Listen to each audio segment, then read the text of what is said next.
Exam room साथ में तभी लिंग ने अपना फाइनल ट्रेनिंग पपेट हरा दिया और जीत हासिल की।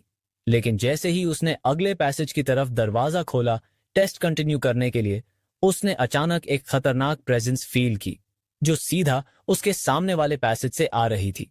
जैसे ही उसने कदम आगे बढ़ाया, अचानक से वो चौंक गई। स्टाफ मेंबर्स वहां पे खड़े थे, फुली आर्म्ड, शील्ड्स और वेपन्स लेके, और दूसरे पैसेज के एग्जिट की तरफ घूरते हुए। लिंग ने तुरंत अपनी साइकिक पावर रिलीज की ताकि वो दीवार के पार देख सके। दीवार के पीछे उसने देखा कि दो लोग फाइट कर रहे थे, लेकिन ये दोनों रोबोट्स नहीं बल्कि ह्यूमंस थे। वो इनमें से एक की आइडेंटिटी को क्लोजली देखने जा रही थी। तभी एक इंटेंस और टेरिफाइंग प्रेशर उसके आसपास छाने लगा। ऐसा लगा जैसे कोई डेमन उसके सामने खड़ा हो। उसके माथे पे पसीने की बूंदें टपकने लगीं। डर के मारे वो कुछ कदम पीछे हट गई और फिर से अपने ओरिजिनल पैसेज में लौट गई। दरवाजा टाइटली बंद करके वो जमीन पे बैठ गई, पूरी तरह से कांप रही थी। ये डर बिल्कुल रियल था। इसी बीच लेफ्टिनेंट कर्नल डोंग किंगशू, जिसे अब हम स्नोवी कहेंगे, और मेजर किन शियाओडून वहां पहुंच गए।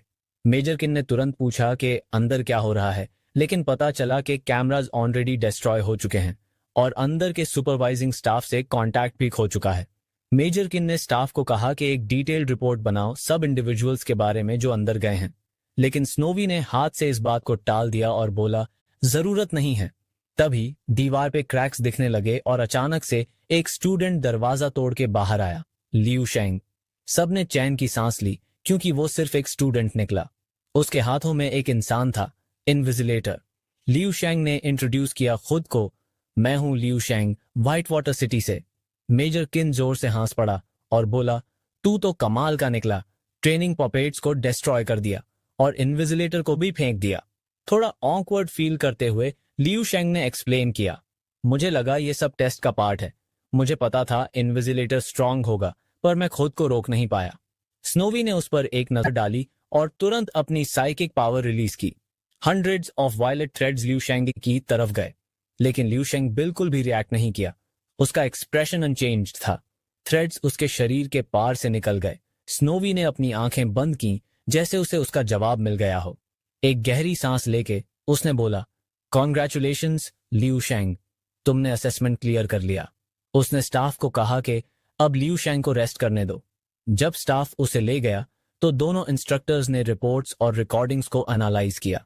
जो डेटा मिला वो शॉकिंग था। लियू शेंग का ब्लड एनर्जी सिर्फ 15 था, लेकिन उसकी बैटल स्ट्रेंथ 15,000 तक थी। बिल्कुल अनबिलीवेबल। स्नोवी ने कहा, मैं साइकिक पावर से उसका एनालिसिस कर रही थी, लेकिन मुझे कुछ भी फील नहीं हुआ। और उसने कोई रिएक्शन भी नहीं दिया। किन ने पूछा, अब क्या करना है इस एनॉमली के साथ? स्नोवी कुछ देर तक चुप रही, फिर बोली, शायद डेटा गलत हो, लेकिन अभी के लिए लियू शेंग को टॉप सीड के रूप में कंसिडर करते हैं।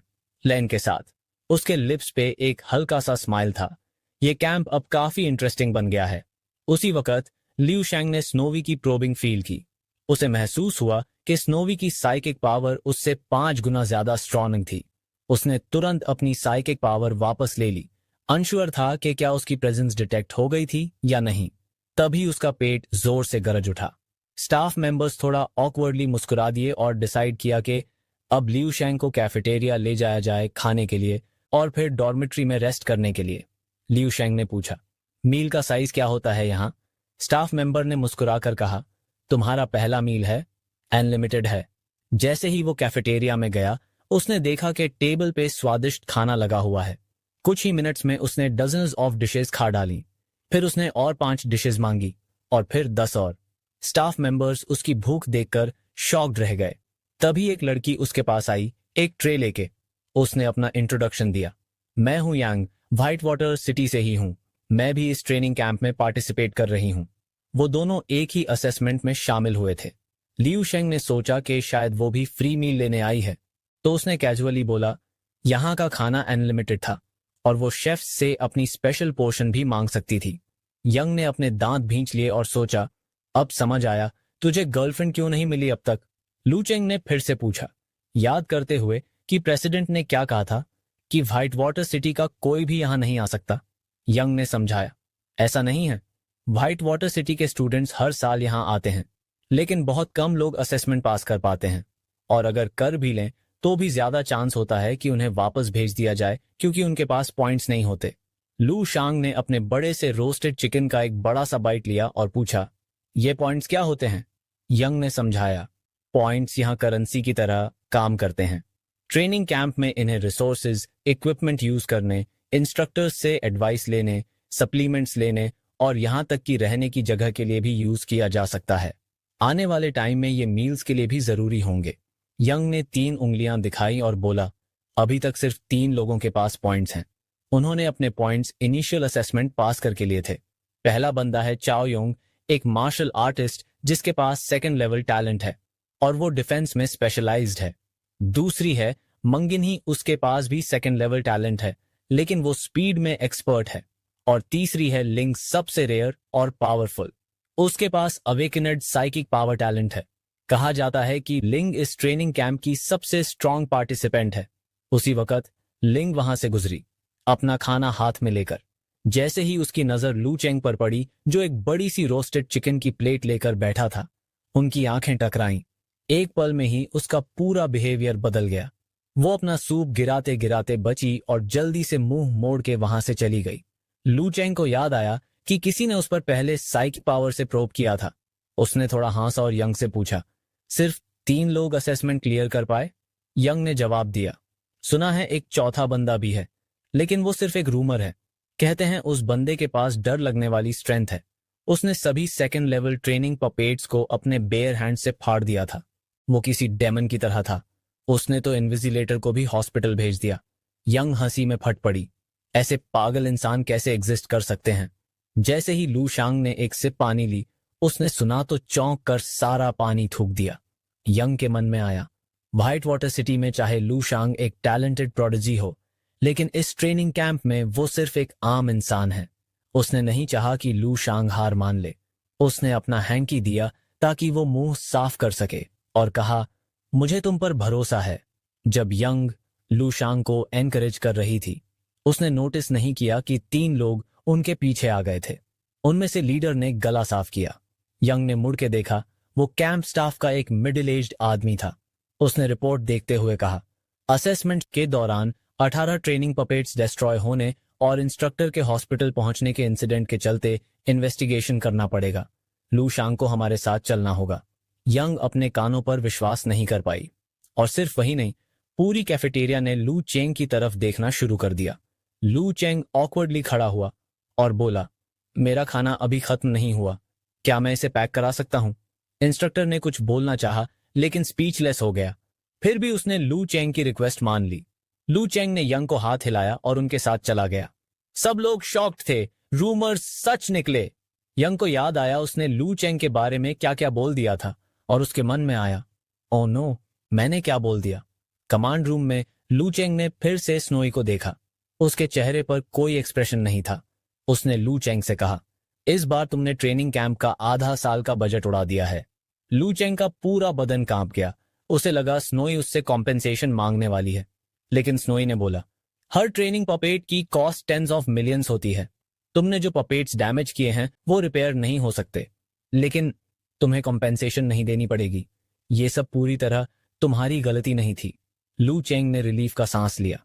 तभी पीछे का दरवाजा खुला और अंदर आए चिन और 3 और लोग, वही लोग जो असेसमेंट क्लियर कर चुके थे। जैसे ही लिंग ने लू चेंग को देखा, वो शॉक हो गई। और जो बाकी 2 लोग थे, एक बिल्कुल एक्सप्रेशनलेस फेस के साथ, और दूसरा जो क्लियरली नाराज लग रहा था, उन्होंने भी उसकी अटेंशन ग्रैब कर ली। स्नोई ने चारों को एक बार फिर से बधाई दी और सबको उनके पॉइंट स्टोर करने के लिए एक एक कार्ड दिया। 3 लोगों को गोल्ड कार्ड्स मिले जिसमें 100 पॉइंट्स थे, जबकि ल्यूशंग को एक व्हाइट कार्ड दिया गया। ल्यूशंग ने सोचा कि ये एक खाली कार्ड है, बिना किसी पॉइंट के। उसने कार्ड को पलटा और पीछे लिखे हुए यूजेज रूल्स पढ़ने लगा। एक मील 5 पॉइंट्स, ट्रेनिंग रूम में 1 घंटे की प्रैक्टिस 10 बिंदु, रेगुलर इंस्ट्रक्टर के साथ एक सेशन 30 बिंदु और हेड इंस्ट्रक्टर्स के साथ एक सेशन 100 बिंदु। लूशेंग थोड़ा निराश हो गया। उसे लगा सिर्फ मीट खाना ही यूजफुल चीज लग रही थी। ये सुनते ही जीन कुर्सी से गिर गया डिसबिलीफ में।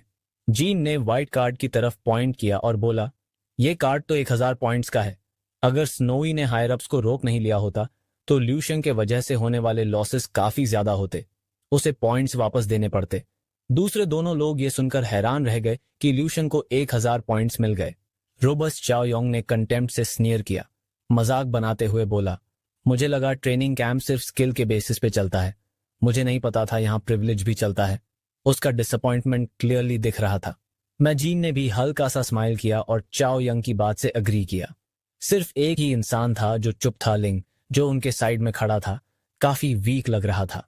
लिंग ने बोला, तुम लोगों को पता भी है उसने किया क्या है? चाओ योंग हंस पड़ा और बोला, ब्राइबरी और कल्यूजन की अफवाहें फैला रहा है स्टूडेंट्स और इंस्ट्रक्टर्स के बीच।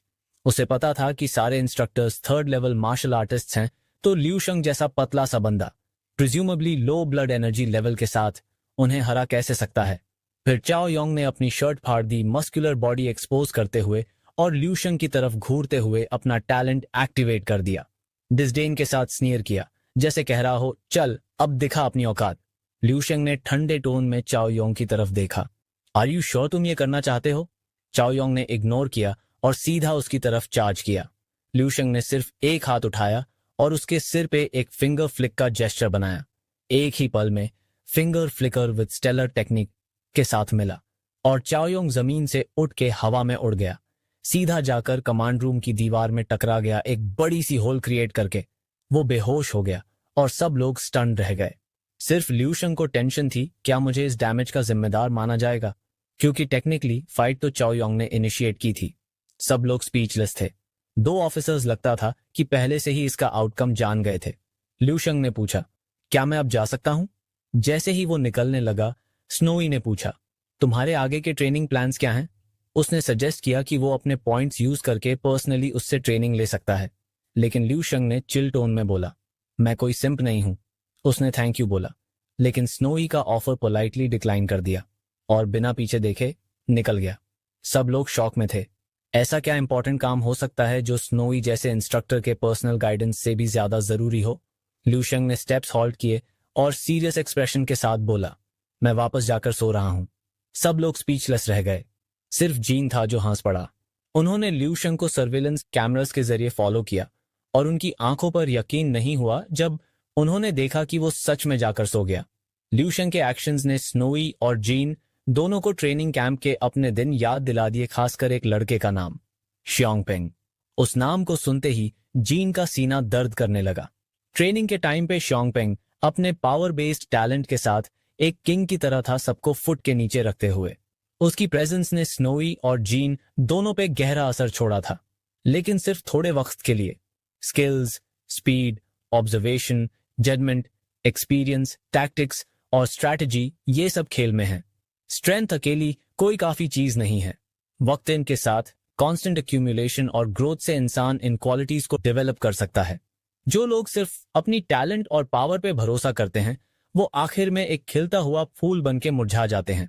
स्नोवी को लगता है कि लूक्सिंग भी ऐसे ही खत्म हो सकता है। ड्रीम वर्ल्ड में लू शेंग एक फायर्स बैटल में लगा हुआ है, एक मस्क्यूलर जॉम्बी के साथ। जॉम्बी का कोलोसल फंडिस्ट लू शेंग की तरफ वॉर करता है, लेकिन वो दोनों हाथों से उसे ब्लॉक करता है। मौका देखते ही वो जॉम्बी का हाथ एक हाथ से पकड़ता है और दूसरे हाथ से जमीन से एक स्पीयर उठाता है। एक पावरफुल थ्रस्ट के साथ वो जॉम्बी के घुटने का निशाना बनाता है, उसे इमोबिलाइज कर देता है। लू शेंग अपनी स्टेलर टेक्निक एक्टिवेट करता है, अपनी सारी ताकत अपने हाथ में चैनल करके एक माइटी स्ट्राइक से जॉम्बी को मार गिराता है।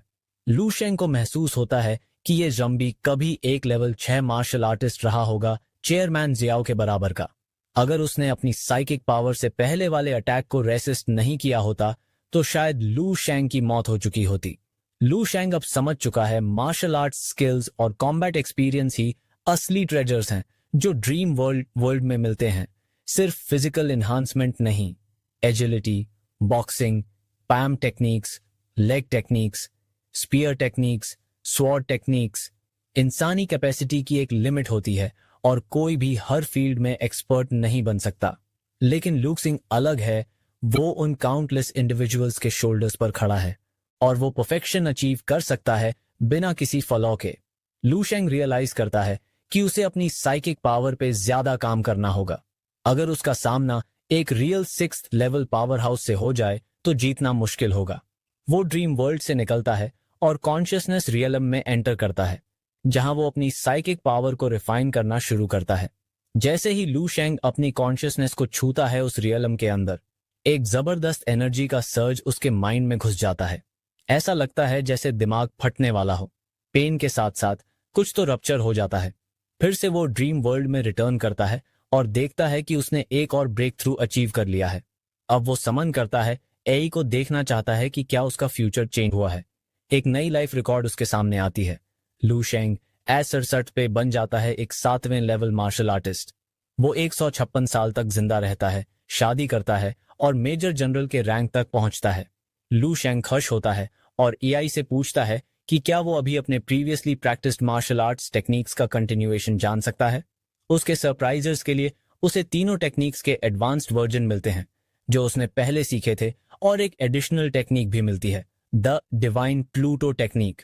ये टेक्निक एक 11वें लेवल मार्शल आर्टिस्ट ने बनाई थी, और सबसे शॉकिंग बात यह है, ये एक कंप्लीट मार्शल आर्ट्स टेक्निक है जिसमें इमेजिनेशन की कोई लिमिट नहीं है और जो काफी मिस्टीरियस है।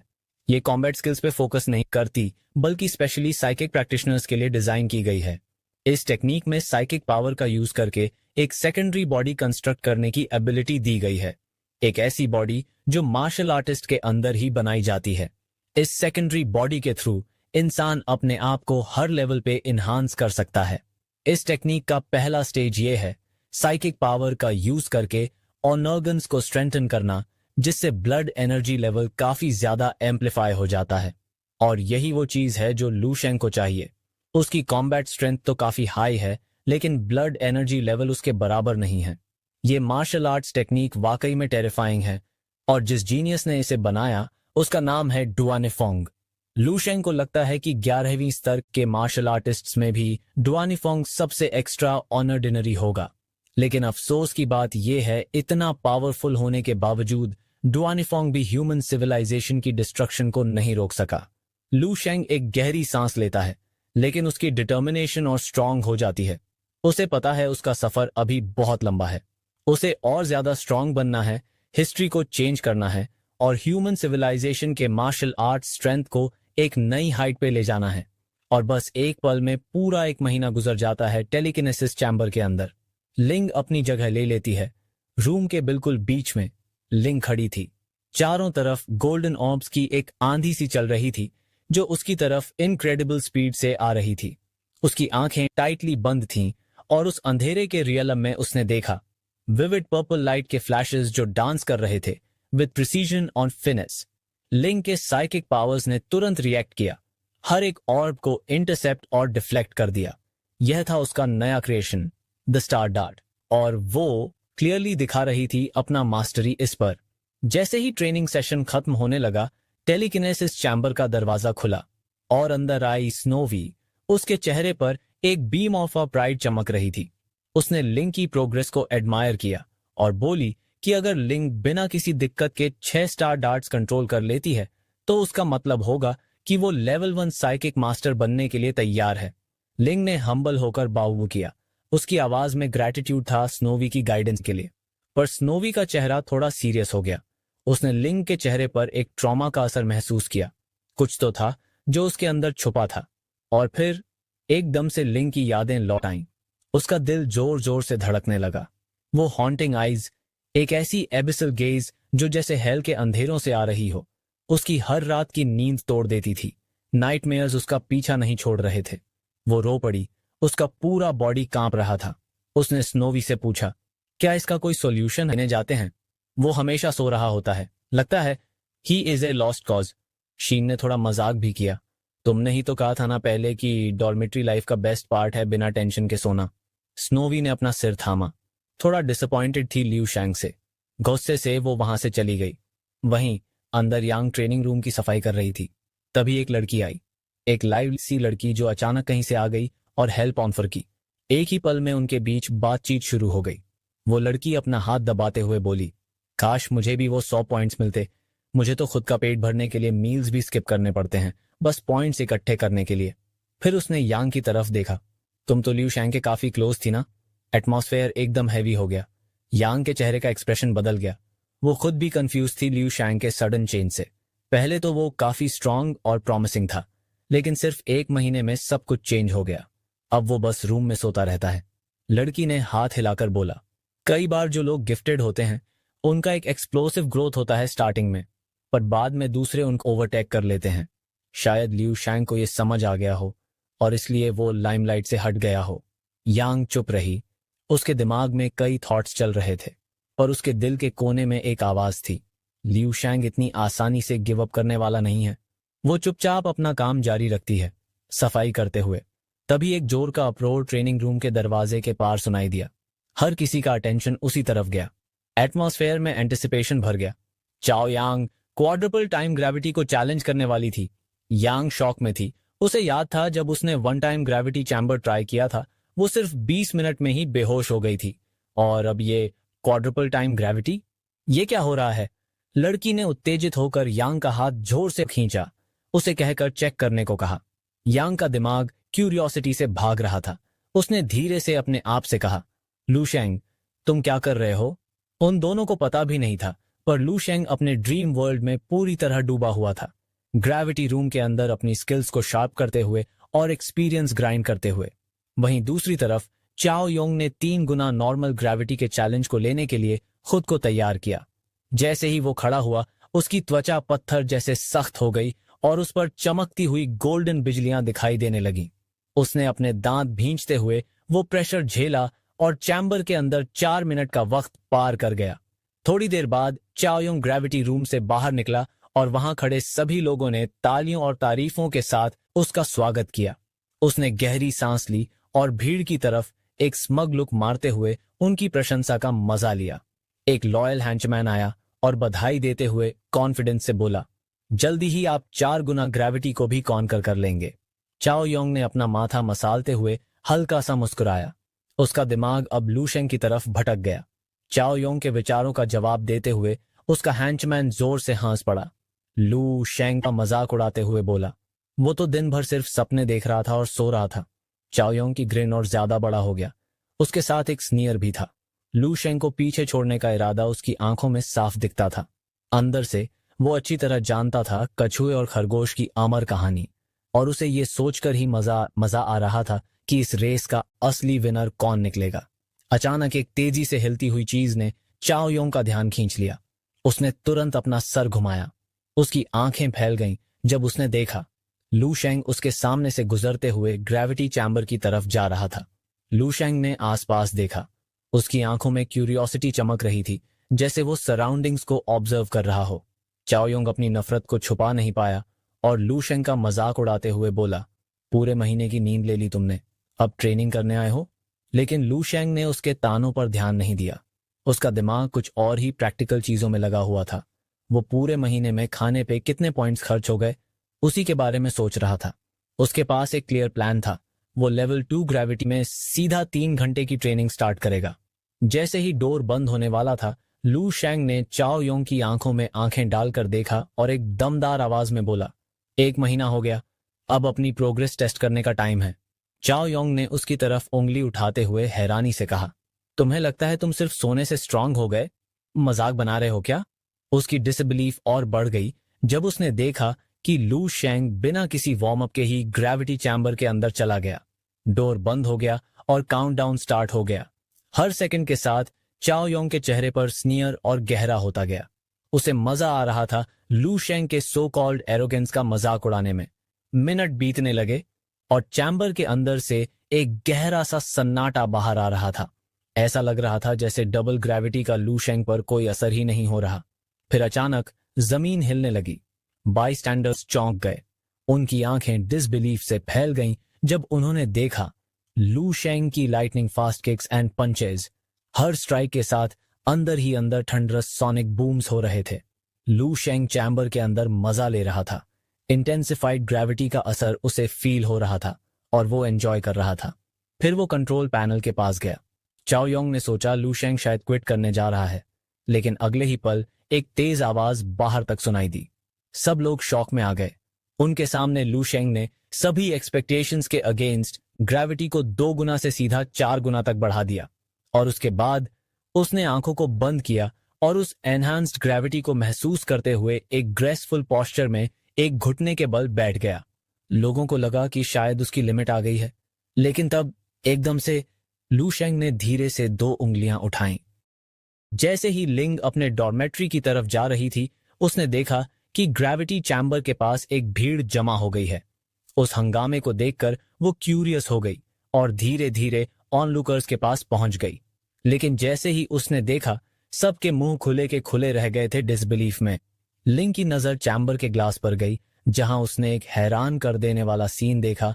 लू चेंग बिना किसी एफर्ट के सिर्फ 2 उंगलियों पर हैंडस्टैंड कर रहा था, वो भी 4 गुना ग्रेविटी में।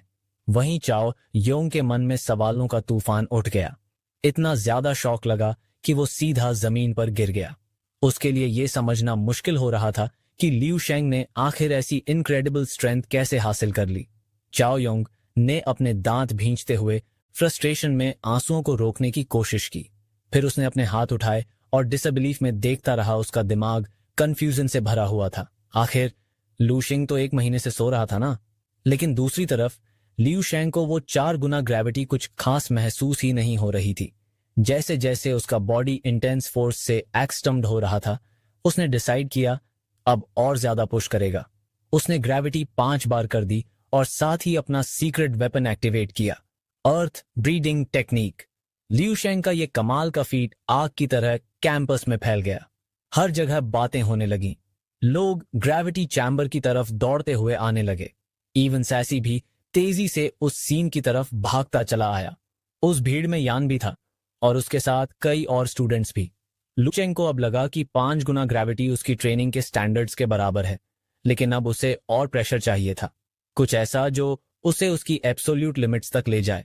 एक रिजोल्यूट स्ट्राइड के साथ लू चेंग कंट्रोल पैनल की तरफ चला गया। उसके एक्शन देखकर सबके दिलों में क्यूरियोसिटी जग गई। काफी लोगों का मानना था कि लिू शेंग अपने लिमिट तक पहुंच चुका है, पर सब शॉक्ड रह गए जब लू शेंग ने बिना हिचकिचाए ग्रीन बटन को 2 बार और प्रेस कर दिया। कंट्रोल रूम में स्नोई फ्रस्ट्रेटेड बैठी थी। हर दिन स्टूडेंट्स ट्रेनिंग कैंप छोड़ के जा रहे थे। सिर्फ 1 महीने में ही काफी लोग क्विट कर चुके थे। वो काफी डिसहार्टेंड थी। तभी जीन ने उसके हाथ में एक ठंडा और रिफ्रेशिंग बेवरेज दिया और सूथिंग वर्ड्स बोले, वो सब स्पॉइल्ड ब्रैट्स हैं। अगर यहाँ का प्रेशर नहीं झेल सकते तो बैटलफील्ड के रियल मॉन्स्टर्स कैसे झेलेंगे। उसने स्नोई को थोड़ा रिलैक्स फील कराने की कोशिश की और ऐड किया, वैसे इस साल के स्टूडेंट्स का ओवरऑल क्वालिटी काफी इंप्रेसिव है। शीन की नजर जैसे ही स्क्रीन पर गई, उसका चेहरा एकदम सीरियस हो गया। कुछ एक्स्ट्रा ऑर्डिनरी हो चुका था। ग्रेविटी चैम्बर का रिकॉर्ड ब्रेक हो गया था। स्नोई की क्यूरियोसिटी पीक पर थी। उसने सोचा शायद चाओ योंग ने यह रिकॉर्ड तोड़ा होगा, लेकिन जब उसने स्क्रीन देखा तो उसके होश उड़ गए। ये रिकॉर्ड किसी और ने नहीं, लू शेंग ने तोड़ा था 8 गुना ग्रेविटी में ट्रेनिंग करते हुए। यह शॉक इतना ज्यादा था कि स्नोई के हाथ से ग्लास टूट गया, लेकिन अपनी लिक्विड और शैटर्ड ग्लास कंट्रोल एबिलिटी का यूज करके उसने एक भी टुकड़ा जमीन पर गिरने नहीं दिया। स्नोई और शीन दोनों एकदम स्टन्ड थे। उन्हें समझ ही नहीं आया कि आखिर हो क्या रहा है। लेकिन एक चीज अब बिल्कुल क्लियर हो चुकी थी, लिू शेंग ही वो इंसान था जिसे वो लोग ढूंढ रहे थे। लू शेंग ने गहरी सांस ली और डिवाइन प्लूटो टेक्निक एक्टिवेट किया। उसी वक्त उसके वेन्स में एक पावरफुल साइकिक एनर्जी दौड़ गई, जैसे एक चमकती हुई पर्पल थ्रेड उसके शरीर में एक नया हार्ट क्रिएट कर रही हो। जैसे ही वो एथरियल हार्ट उसके असली हार्ट के साथ मर्ज हुआ, उसके पूरे बॉडी में पर्पल एनर्जी पल्सेट करने लगी। हर एक इंच में शक्ति का प्रभाव महसूस हो रहा था। जब लू चेंग ने डिवाइन प्लूटो टेक्निक एक्टिवेट किया तो उसका शरीर एकदम हल्का महसूस होने लगा, जैसे ग्रेविटी का बोझ उसके ऊपर से हट गया हो। उसने कुछ कदम आगे बढ़ाए, ready to test his true limits. लेकिन जैसे ही उसके फिंगर्स कंट्रोल पैनल से टकराए, चैम्बर के ग्लास वॉल्स क्रैक होने लगे। अंदर की ग्रेविटी फोर्स इतनी इंटेंस हो गई थी, बाहर खड़े स्पेक्टेटर्स ने अचानक वो प्रेशर महसूस किया। उनके पैर जमीन से चिपक गए, उनका सिर उठाना मुश्किल हो गया। हर कोई नील कर गया। ऐसा लग रहा था जैसे कोई अनसीन फोर्स उनके ऊपर भर गया हो। अंदर लू चेंग भी ग्रेविटी के बोझ से ऑलमोस्ट जमीन से चिपक गया। फ्लोर क्रैक हो गया, टुकड़े टुकड़े होने लगे। ग्रेविटी इतनी इंटेंस हो गई थी कि उसके हड्डी तक कांपने लगी। उसका ब्लड फ्रीज कर रहा था, क्योंकि जो इंसान फ्यूचर बदलने की कोशिश करता है, जो ह्यूमैनिटी के लिए उम्मीद लेकर आता है, वो सिर्फ कोई प्रैक्टिस करने वाले स्टूडेंट्स नहीं होते। ना तो सबसे अच्छी मार्शल आर्ट्स, ना ही अनंत रिसोर्सेज। असली ग्रेटनेस उस इंसान में होती है जिसमें हो एक रिलेंटलेस ड्राइव, जो अपनी कैपेबिलिटीज की हर लिमिट तक खुद को पुश करे। हर एक आउंस तक अपनी स्ट्रेंथ को समन करता है लिू शिंग। जब वो जमीन से उठता है, उसकी उठाने की शीयर फोर्स से ग्राउंड ही टूट जाता है। एक breathtaking shock wave create होती है जो पूरे चैम्बर में गूंज उठती है। चैम्बर के बाहर लोग उस प्रेशर को बर्दाश्त ही नहीं कर पाते। सबके सिर झुके होते हैं, एक भी मसल मूव नहीं कर पाते। सबकी नजर लिू शिंग पर टिक जाती है और उनके मन में सिर्फ एक ही फीलिंग होती है, ऑ और एडमिरेशन। लिू शिंग वापस आ चुका था। जब ग्रेविटी चेंबर का दरवाजा खुलता है, एकदम से सन्नाटा छा जाता है। ऑनलुकर्स इंस्टिंक्टिवली साइड हो जाते हैं, उसके लिए रास्ता छोड़ देते हैं। डर के मारे किसी के मुंह से एक शब्द भी नहीं निकलता, आंखों में सिर्फ ऑ और रेवरेंस। तभी भीड़ में से एक लड़की आगे बढ़ती है। उसके गालों पर हल्की सी लाली होती है। वो लिू शिंग को एक टॉवल देती है। लिू शिंग उस टॉवल को ग्रेसफुली एक्सेप्ट करता है, एक प्यारी सी स्माइल के साथ ग्रैटिट्यूड एक्सप्रेस करता है। वो लड़की अपनी फ्रेंड से हाई फाइव करती है। खुशी के मारे दोनों एक्साइटेड हो जाती हैं।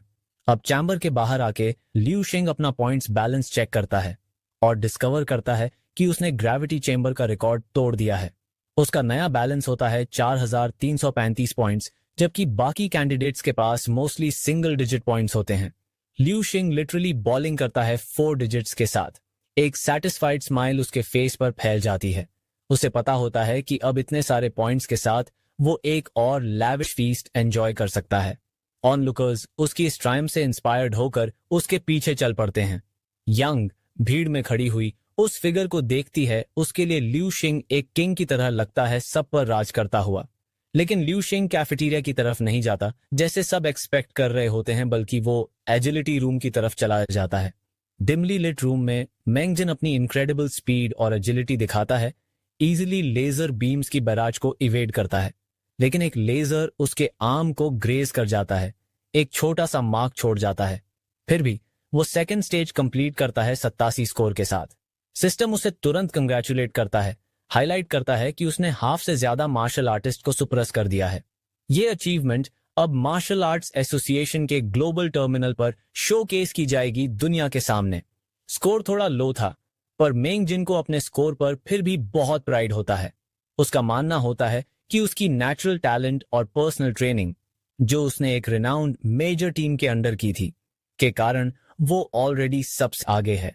एक सेंस ऑफ एंटिसिपेशन के साथ मेंगजिन रूम से बाहर निकलता है, सोचता है कि सब उसकी तारीफ करेंगे, अपलॉज और प्रेज मिलेगा। लेकिन उसके सामने होता है एक हॉन्टिंग साइलेंस। कोई रिएक्शन नहीं, कोई एक्नॉलेजमेंट नहीं। वो कंफ्यूज्ड और थोड़ा हार्ट ब्रोकन होता है।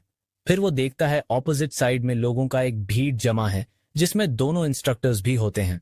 वो क्यूरियोसिटी में एक स्पेक्टेटर के पास जाता है, उसका शोल्डर पकड़ के पूछता है, क्या हो रहा है? वो आदमी थोड़ा इरिटेटेड होकर कहता है, मैं लिू शिंग को देख रहा हूं। फिर वो हंस पड़ता है, कहता है, क्या एक्सपेक्ट कर रहे थे, एक स्लॉथ से जो 1 महीने से सो रहा था? वो आदमी नैरो आइज से मेंगजिन को देखता है और तय कर लेता है कि मेंगजिन की डिसरिस्पेक्ट वो नहीं सहेगा। रूम सडनली क्रिम्सन रेड हो जाता है, सिग्नल करता है कि सभी लेजर लॉन्चर्स फुल पावर पर एक्टिवेट हो गए हैं। इस केओस के बीच लिू शिंग अकेला होता है। रूम के सेंटर में चारों तरफ हजारों लेजर बीम्स की एक मेस्मराइजिंग अरे होती है। अपनी लेटेंट साइकिक पावर्स को अनलॉक करते हुए लिू शिंग अपनी हाइटेंड इंट्यूशन को यूज करता है। हर लेजर अटैक के ट्रेजेक्टरी को फील करता है और उन्हें एलिगेंटली डॉज करता है, एक डिवाइन ग्रेस के साथ। जब सबको पता चलता है कि ये लिू शिंग का पहला टाइम है एजिलिटी रूम में और वो ऑलरेडी 10 टाइम ग्रेविटी रिकॉर्ड तोड़ चुका है, तो सबका होश उड़ जाता है। मेंगजिन तो शॉक में जमीन पर गिर जाता है। उसका मन और बॉडी दोनों एक अजीब एग्जॉस्शन और डिसबिलीफ से भर जाते हैं। कैसे हो सकता है? उसके दिमाग में सिर्फ यही सवाल होता है, कैसे कोई आदमी 1 महीना सोकर इतना पावरफुल बन सकता है? मेंगजिन को लगता है जैसे वो इनविजिबल हो गया हो, क्योंकि पूरी भीड़ की नजर सिर्फ लिू शिंग पर थी। स्नोई अपनी कीन ऑब्जर्वेशन के साथ अब भी यकीन नहीं कर पा रही थी। ये पहली बार था जब लू शेंग एगिलिटी रूम में गया था, लेकिन उसकी मूवमेंट्स इतनी ज्यादा प्रीसाइज थीं जैसे वो पहले से ही अटैक्स को प्रीडिक्ट कर पा रहा हो। ये देख के स्नोई थोड़ा इंट्रिग्ड हो गई। उसने डिस्क्रीटली हाथ उठाया और एक छोटा सा पर्पल ऑयनर कॉन्जर किया। शीन ने जब स्नोई के एक्शंस देखे तो उसने उस तरफ देखा, लेकिन स्नोई ने तुरंत ऑनर डिसमिस कर दिया। वो ऑलरेडी लू शेंग को साइकिक पावर के लिए टेस्ट कर चुकी थी और रिजल्ट ये था कि उसमें कोई साइकिक पावर नहीं थी। कुछ ही मोमेंट्स बाद लू शेंग ने स्टेज 2 सक्सेसफुली क्लियर कर लिया और स्टेज 3 में एंटर किया। सामने का सीन ब्रेथ टेकिंग था। हजारों गोल्डन बॉल्स एक साथ लॉन्च हुई, हर एक बॉल फ्लोर पे बाउंस कर रही थी और अनप्रिडिक्टेबल डायरेक्शंस में मूव कर रही थी। लू शेंग को समझ आ गया था कि अब गेम और सीरियस हो चुका है। शीन की शार्प आईज ने पहचान लिया कि लू शेंग ने एगिलिटी टेक्निक में न्यूएंस्ड लेवल अचीव कर लिया है और ये लेवल बैटलफील्ड के सीजन लेवल 4 और 5 वेटरन्स में भी कुछ ही लोग अचीव कर पाते हैं। शीन खुद ने ये लेवल 22 साल की एज में अचीव किया था और स्नोई ने 25 मिनट में। शीन जानता था कि वो खुद एक स्पीड टैलेंट है, लेकिन लू शेंग की एज सिर्फ 18 थी और बिना किसी स्पीड टैलेंट के उसने जो एगिलिटी दिखाई वो ट्रूली एक्सेप्शनल थी। स्टेज 3 में जब लू शेंग 15 मार्क तक पहुंचा तो चैलेंज और ज्यादा डॉन्टिंग बन गया। सिर्फ साइकिक पावर से अटैक्स को प्रिडिक्ट करना मुश्किल हो रहा था। तब उसने तुरंत अपनी ब्रीडिंग टेक्निक स्विच की और विंड ब्रीडिंग टेक्निक यूज की। जैसे ही उसने विंड का पावर टैप किया, एक सर्ज ऑफ स्पीड उसके वेन्स में दौड़ गई। उसकी मूवमेंट इतनी फास्ट थी कि ऑनलुकर्स की नेकेड आई तक उसे ट्रैक नहीं कर पा रही थी। एक रिमार्केबल डिस्प्ले ऑफ स्किल में लू शेंग ने स्टेज 3 कुछ ही पलों में कॉन्कर कर लिया। शीन ने जब ये सब देखा तो वो टर्न करके वॉक करने लगा। उसको लगा यही लू शेंग की लिमिट है, लेकिन स्नोई ने तुरंत कहा नो। जैसे ही शीन ने मुड़ के देखा, स्टेज 4 का डॉन्टिंग चैलेंज स्टार्ट हो गया। शीन खुद भी इस स्टेज को रिसेंटली टैकल करना स्टार्ट किया था, तो वो भी शॉक था जो आगे हुआ। रूम के अंदर से एक पिक्यूलियर मशीन फ्लोर से उठी और हवा में जाने लगी। लू शेंग मोमेंटेरिली ऑफ गार्ड था और तभी उसके सामने एक डजन से ज्यादा छोटी छोटी स्पीयर्स लॉन्च हुई, जो एक dense web of laser beams create कर रही थीं, जो ऊपर से नीचे डिसेंड हो रही थीं। कुछ ही सेकंड्स में लू शेंग उस इंट्रिकेट नेटवर्क में ट्रैप हो गया। तभी उसके बॉडी से एक अदर वर्ल्डली एनर्जी सर्ज हुआ। उसने अपना डिवाइन प्लूटो टेक्निक एक्टिवेट कर दिया। इस पावरफुल एबिलिटी से उसने अपने आसपास से एक इनविजिबल बैरियर क्रिएट किया, एक प्रोटेक्टिव स्फीयर। उस स्फीयर के अंदर टाइम लिटरली रुक गया था, या कम से कम परसेप्शन ऑफ टाइम बिल्कुल हॉल्ट हो गया। जो लोग साइकिक एबिलिटीज को जानते थे वो इसे टाइम सेंसेस कहते हैं, जहां टाइम परसेप्शन ऑल्टर हो जाता है या कंप्लीटली सस्पेंड हो जाता है। स्नोई बिल्कुल स्पीचलेस रह गई, क्योंकि लू शेंग ने वो काम कर दिखाया जो नॉर्मली सिर्फ लेवल 3 साइकिक मास्टर्स कर पाते हैं। ग्लास बैरियर जो उनके सामने था वो क्रैक होने लगा और फाइनली टुकड़ों में टूट गया। स्नोई के चेहरे पे एक स्माइल आई। वो अब उसे टेस्ट करने के लिए एक्साइटेड हो गई। उसने अपनी साइकिक एबिलिटी टैप की और उसके बॉडी से वाइब्रेंट पर्पल लाइंस रेडिएट होने लगी। वो लाइंस एक जायंट वर्जन बन गई उसी का, हर फीचर इवन बूब्स तक एनलार्ज्ड। शीन जो सब देख रहा था एस्टोनिशमेंट से भर गया।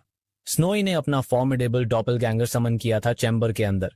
इंटेंशन था लू शेंग को टेस्ट करना, लेकिन लू शेंग ने कंपोज्ड डिमीनर में डॉपलगैंगर की तरफ देखा, हाथ हिलाया स्किलफुली और तुरंत स्नोई का डॉपलगैंगर थिन एयर में डिसिपेट हो गया।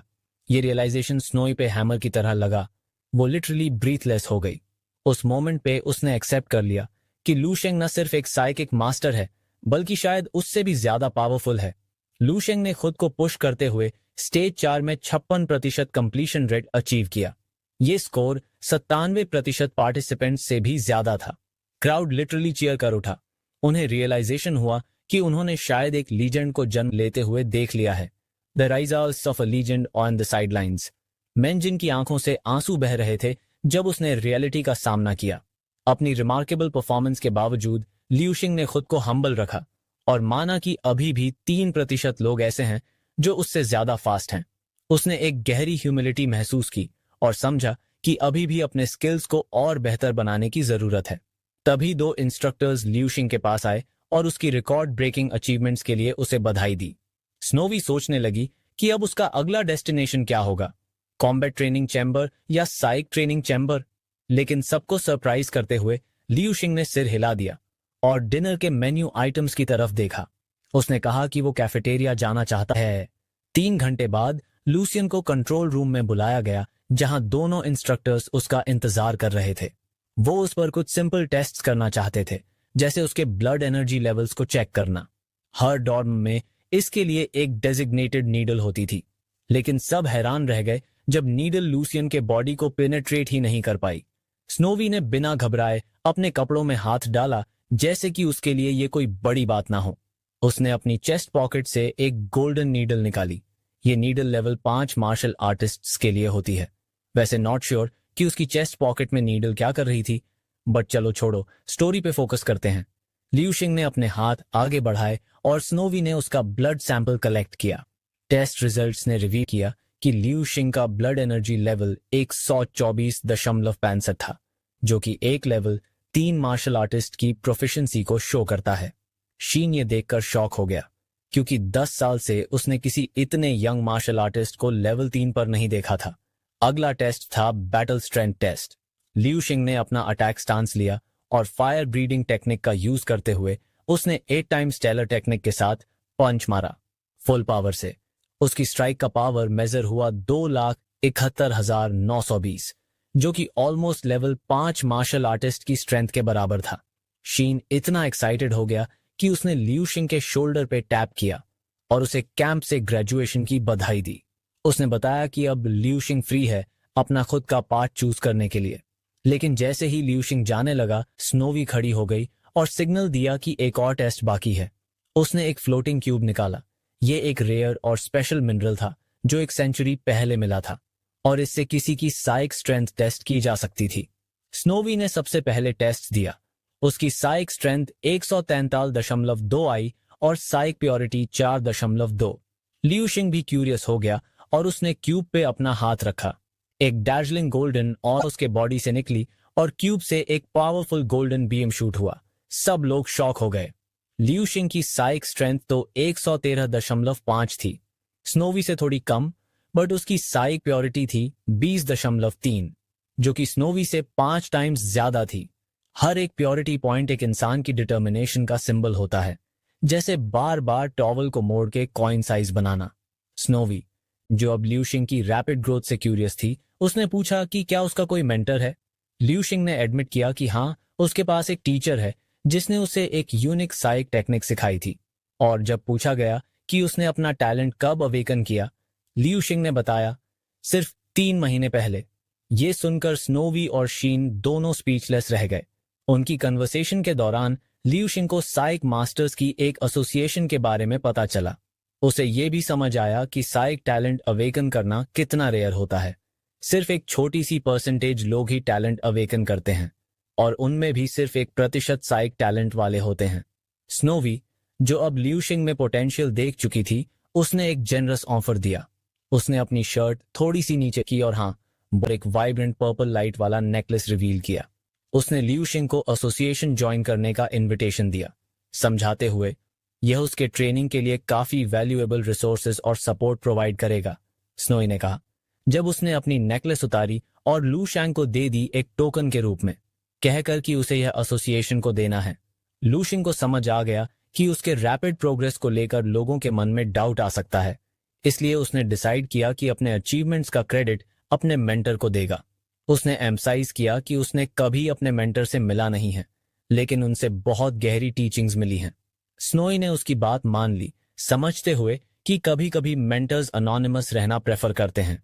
कन्वर्सेशन आगे बढ़ी तो चिन ने एक कार्ड लू शैंग को दिया जिसमें 5 मिलियन रुपए का अमाउंट था, जो उसके एक्सेप्शनल परफॉर्मेंस के रिवॉर्ड्स का पार्ट था। लू शैंग जमीन पर फ्रोजन खड़ा रह गया, जिसे देखकर स्नोई को लगा कि शायद उसे अमाउंट कम लगा। स्नोई ने एक्सप्लेन किया, यह मैक्सिमम अमाउंट है जो हम अप्लाई कर सकते थे, और बजट का काफी बड़ा पार्ट ऑलरेडी फूड पर लग चुका है। उसने एस्टिमेट किया कि सिर्फ लू शिंग के खाने ही 7 से 8 मिलियन से ऊपर के हो गए होंगे।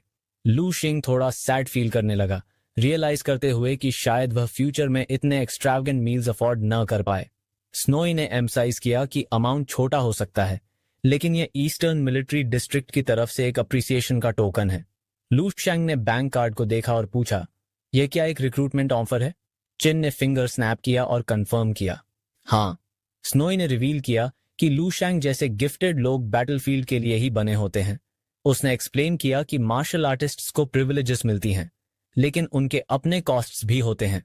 वह जानते थे कि लू शिंग का रास्ता इवेंचुअली बैटलफील्ड तक ही जाएगा, इसलिए वह चाहते थे कि वह पहले ईस्टर्न मिलिट्री डिस्ट्रिक्ट ज्वाइन करे। चिन ने लू शिंग के शोल्डर को हग किया और ग्रिन करते हुए बोला, ईस्टर्न मिलिट्री डिस्ट्रिक्ट का एक एडवांटेज यह भी है, सबसे ब्यूटीफुल फीमेल सोल्जर्स होती हैं यहाँ। Long legs, pretty faces. Snowy को ही देख लो रेफरेंस के लिए। लेकिन उसके सेंटेंस कंप्लीट करने से पहले ही वह हवा में उड़ गया, प्रॉबेबली स्नोई के स्विफ्ट रिएक्शन की वजह से। थोड़ा ब्लश करते हुए स्नोई ने कंटिन्यू किया, हम चाहते हैं कि लू शैंग कैंप का रिप्रेजेंटेटिव बने और eastern provincial military star selection में पार्टिसिपेट करे। उसने बताया कि टैलेंट कैंप का पर्पज ही यह होता है, एक्सेप्शनल पोटेंशियल वालों को आइडेंटिफाई करना। स्नोई ने पूछा, क्या लू शैंग को मिलिट्री स्टार बनने के इंपॉर्टेंस का आइडिया है? लू शिंग ने हाँ में सिर हिलाया, एक्नॉलेज करते हुए कि मिलिट्री स्टार का मतलब है फ्यूचर मिलिट्री जनरल बनना और लेवल 7 मार्शल आर्टिस्ट बनने का चांस मिलना। उसे पता था कि हर साल सिर्फ एक ही पर्सन ईस्टर्न प्रोविंसेस से सिलेक्ट होता है। बिना किसी हेजिटेशन के लू शिंग ने eastern provincial military star selection attend करने के लिए हाँ कह दिया। वक्त ऐसा था जहां पूरी ह्यूमन रेस का फ्यूचर डेंजर में था और इसमें एक्स्ट्रा ऑर्डिनरी करेज और डिटर्मिनेशन चाहिए होता है। इतिहास का रुख अकेले बदलना कोई छोटी बात नहीं थी, यह एक हर्क्यूलियन टास्क था। लेकिन लू शिंग अपने एम्बिशन और रिस्पॉन्सिबिलिटी के सेंस से ड्रिवन इस मॉन्यूमेंटल रोल को एक्सेप्ट करने के लिए रेडी था। चिन ने सबटल हिंट दिया कि सारे कोवेटेड रिवॉर्ड्स की ईस्टर्न मिलिट्री डिस्ट्रिक्ट के पास ही है। यह सुनकर लू शिंग ने रियलाइज किया कि उसे अपना और भी ज्यादा हिडन पोटेंशियल दिखाना पड़ेगा। सिलेक्शन तक कुछ महीने बचे थे, इसलिए लू शिंग ने पूछा कि क्या तब तक कैंप में रुक सकता है। उसे कंफर्मेशन मिल गया और वह तुरंत रूम से निकल गया। चिन पीछे से मुस्कुराता रहा क्योंकि उसे पता था लू शिंग का असली रीजन कैंप में रुकने का वह डिलीशियस मील्स। जैसे ही लू शैंग डिपार्चर पे निकला, चिन और स्नोई ने उसे देखा, एडमायरेशन और रिलीफ के मिक्सचर के साथ। वह हमेशा से उस पर अपने अपने टाइम के शाइनिंग स्टार्स, लेकिन इस बार एक अजीब सा एहसास उन दोनों के दिलों में दौड़ गया। एक रेयर फीलिंग थी, जलन की। किसी और के एक्स्ट्रा ऑर्डिनरी टैलेंट को देखकर उनको पहली बार जलन महसूस हुई। अंदर ही अंदर दोनों ये बात मान चुके थे, लियू शेंग ग्रेटनेस के लिए ही बना है। वो कभी ऑर्डिनरी नहीं हो सकता और ये एरा उसके वजह से बदलने वाला है। लियू शेंग सीधा फाइट वाटर सिटी के बस्टलिंग मार्शल आर्टिस्ट एसोसिएशन की तरफ गया। उसका पर्पस क्लियर था, अपने इंपॉर्टेंट डॉक्यूमेंट्स सबमिट करने और चेयरमैन झाओ से मिलने का, जो 6ठे फ्लोर पर थे। जैसे ही वो ऑफिस के करीब पहुंचा, उसके कानों में चेयरमैन झाओ की तीखी और जोशीली आवाज के इकोज पड़ने लगे। सेक्रेटरी, जो चेयरमैन की आवाज से परेशान थी, उसने लियू शेंग का वार्म वेलकम किया और उसे अंदर ले गई। रूम के अंदर एक शार्प सूट पहने हुआ आदमी खड़ा हुआ और लियू शेंग को कॉर्डियली ग्रीट किया। उसकी नजर पहले लियू शेंग पर टिक गई, फिर थोड़ा चेयरमैन झाओ की तरफ देखकर स्मर्क करते हुए बोला, ज्यादा अपसेट मत हो चेयरमैन, हर किसी में मेरी पोती जैसा टैलेंट नहीं होता। जल्दी हाँ ये क्लियर हो गया कि ये आदमी कोई और नहीं, लिंग का ग्रैंडफादर था। उसने प्राउडली अपने फोन के वॉलपेपर पर लिंग का फोटो डिस्प्ले किया था। उसकी आंखों में क्यूरियोसिटी और गुस्सा दोनों था और उसने गुस्से में पूछा, लियू शेंग ट्रेनिंग कैंप कंप्लीट होने से पहले वापस क्यों आया? लेकिन लियू शेंग बिल्कुल कूल था। उसने सिंपली जवाब दिया कि वो इंस्ट्रक्टर स्नोई के रिक्वेस्ट पर डॉक्यूमेंट्स देने आया है। सूट वाला आदमी और ज्यादा सस्पिशियस हो गया। ऐसे कौन से डॉक्यूमेंट्स हैं जो एक छोटी सी जगह जैसे फाइट वाटर सिटी के चेयरमैन तक पहुंच रहे हैं? चेयरमैन झाओ ने बिना किसी हेजिटेशन के एनवेलप को फोर्सफुली फाड़ा और डॉक्यूमेंट निकाल लिया। जैसे जैसे उसने कंटेंट्स पढ़े, उसकी आंखें डिसबिलीफ से फैल गईं। शुरुआत में शॉक, फिर सरप्राइज और फिर डिलाइट उसके चेहरे पर क्लियरली दिखा। उसने डॉक्यूमेंट को केयरफुली वापस एनवेलप में डाला, जैसे किसी रेयर ट्रेजर को प्रोटेक्ट कर रहा हो। अब उसके चेहरे पर एक ब्रॉड स्माइल थी। इंस्ट्रक्टर स्नोई ने स्पेसिफिकली रिक्वेस्ट किया था कि चेयरमैन झाओ से एक कॉल किया जाए। शायद उन्हें डॉक्यूमेंट की ऑथेंटिसिटी पर डाउट हो, लेकिन चेयरमैन झाओ ने स्मग एक्सप्रेशन के साथ कॉन्फिडेंटली सबको एश्योर किया, मुझे किसी भी डाउट की जरूरत नहीं है, मैं इन डॉक्यूमेंट्स पर पूरा भरोसा करता हूं। लेकिन जब स्नोई ने कॉल की रिक्वेस्ट की है तो मना करने का कोई रीजन नहीं था। कुछ ही सेकंड्स में वीडियो कॉल कनेक्ट हो गया और स्नोई का चेहरा स्क्रीन पर दिखा। सूट वाला आदमी तो स्टन हो गया, वो सच में स्नोई थी। तभी लिंग ने अपने ग्रैंडफादर की आवाज सुनी और एक्साइटमेंट में स्क्रीन के करीब आ गई। लेकिन एक्साइटमेंट ज्यादा देर तक नहीं टिक पाई। स्नोई ने तुरंत उसे डांटा और बोला, आज के लिए तुम्हारा ट्रेनिंग लॉट 10 गुना कर दिया गया है। चेयरमैन झाओ ने स्नोई को कंफर्म किया कि डॉक्यूमेंट्स मिल चुके हैं और वो उन्हें तुरंत स्टैंप करेंगे। तभी स्नोई ने एक बड़ी न्यूज रिवील की, लियू शेंग अब पूरे प्रोविंस को रिप्रेजेंट करेगा upcoming eastern district military star selection में।